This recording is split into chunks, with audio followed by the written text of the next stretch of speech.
Hello प्यारे बच्चों, how are you. आज की ऑनलाइन क्लास में आप सभी का स्वागत है। आज हम कक्षा 6 व 7 की गणित कार्य पुस्तिका प्रवाह से संबंधित वर्कशीट नंबर 13 को हल करने वाले हैं। और वीडियो में आगे बढ़ने से पहले अगर आपने अभी तक चैनल को सब्सक्राइब नहीं कर रखा है तो कृपया चैनल को सब्सक्राइब कर लें, क्योंकि इस चैनल पर आपको आपकी गणित कार्य पुस्तिका के सभी कार्यपत्रक और आकलन को हल करवाया जाएगा। तो कार्यपत्रक 13 की बात करें तो इसका कठिनाई स्तर है सरल और दक्षता है भिन्न निरूपण की समझ विकसित कर पाना। तो आइए इसका प्रत्येक प्रश्न अपने हल करते हैं। पहला प्रश्न हमें दिया हुआ है, चित्र में छायांकित भाग द्वारा दर्शाई गई भिन्न को लिखिए। छायांकित भाग के द्वारा कौन सी भिन्न दर्शाई गई है उस भिन्न को लिखना है। तो पहली आकृति में देखो, छायांकित भाग ये वाला है और भिन्न कैसे बनेंगे, इसके कुल भाग कितने हैं पहले वो काउंट करो। कुल भाग एक इधर और एक इधर, दो भाग हैं कुल। तो दो में से एक भाग छायांकित है तो भिन्न बन जाएगी 1/2। 1/2। इस वाली आकृति में यहां पर थोड़ा सा ध्यान से आप अगर देखोगे तो इस वाली आकृति में ये वाला जो ऐसे करके आकृति बनी हुई है इस तरह से षटभुज के आकार की, ये एक मतलब भाग है। ऐसे ही ये वाला भाग, ये भाग और ये भाग, कुल 4 भाग हैं इस आकृति में। और चारों भागों में से 3 भाग छायांकित किए हुए हैं, यानी रंग भरा हुआ है 3 में। तो 3/4 इस भिन्न का मान हो जाएगा, 3/4। इस वाली आकृति में एक भाग में रंग भरा हुआ है।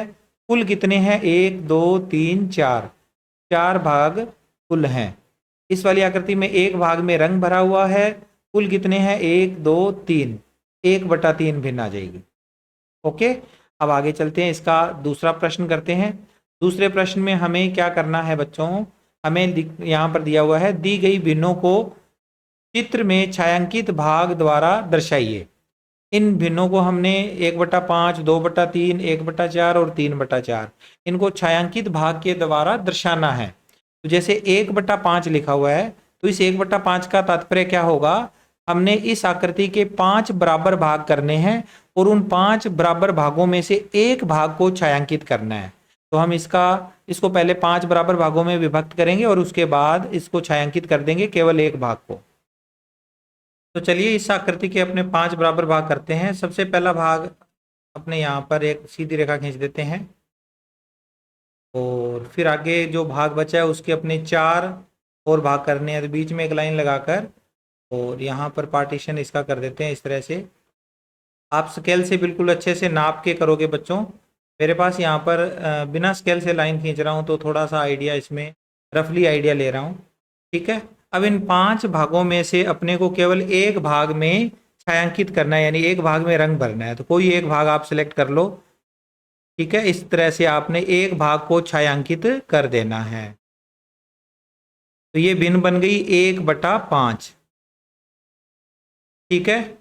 अब दूसरी जो आकृति है उसमें देखो 2/3 लिखा हुआ है, यानी इस आकृति के 3 भाग करके उसमें से 2 भागों में अपने को रंग फिल करना है।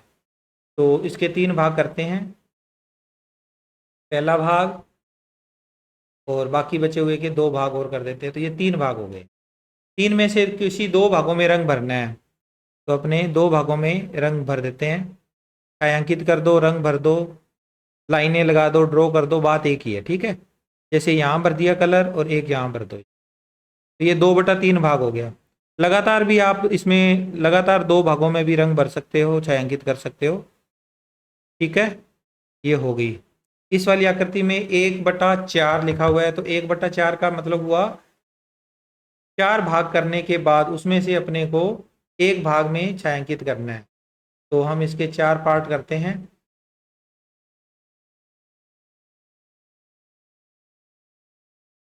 इस तरह से 4 पार्ट करने के बाद केवल एक भाग में रंग भरना है। तो इस तरह से एक भाग को हमने छायांकित कर दिया, ठीक है। और आखिरी आकृति है 3/4, यानी 4 में से 3 में हमने कलर करना है, छायांकित करना है 4 में से 3 को। तो इस तरह से अब थोड़ा सा मैं रफली डायग्राम बना रहा हूँ, आप इसको बिल्कुल स्केल की सहायता से अच्छे से बनाओगे। 4 एक जैसे भाग दिखने चाहिए। 3 भागों में रंग भरना है तो ये पहला भाग हो गया, में रंग भर दिया। ये दूसरा भाग भी हो गया जिसमें हमने रंग भर दिया और ये वाला तीसरा भाग हो गया। 3 भागों में हमने इसमें कलर कर दिया, छायांकित कर दिया। तो इस तरह से ये क्वेश्चन कंप्लीट करना था। इसके बाद अगला प्रश्न, प्रश्न नंबर तीसरा, जिसमें हमें मिलान करना है। क्या है प्रश्न? समान भिन्नों को दर्शाने वाली छायांकित भागों का मिलान कीजिए। तो चलिए इस सवाल को करते हैं। सबसे पहले ये वाली भिन्न 1/2 है। एक भाग रंग भरा हुआ है और कुल 2 भागों में से एक में रंग भरा हुआ है, तो 1/2 भाग ये है। ये भिन्न भी 1/2 है। इसको इससे मिलान कर देना है इस तरह। ये वाला भाग इससे मिला हुआ ही है। ये 1/3 है। एक भाग में रंग भरा हुआ है कुल 3 में से, तो इसमें भी ऐसा ही है, 1/3 है ये भी। इसको इससे मिलान कर देना और बचा हुआ ये जो भाग है, ये आखिरी जो भाग है उससे मिल जाएगा इस तरह से। ठीक है। आई होप आपको ये वीडियो अच्छे से समझ में आया है। मिलता हूँ आपसे अगले कार्यपत्रक के साथ। Take care, bye bye.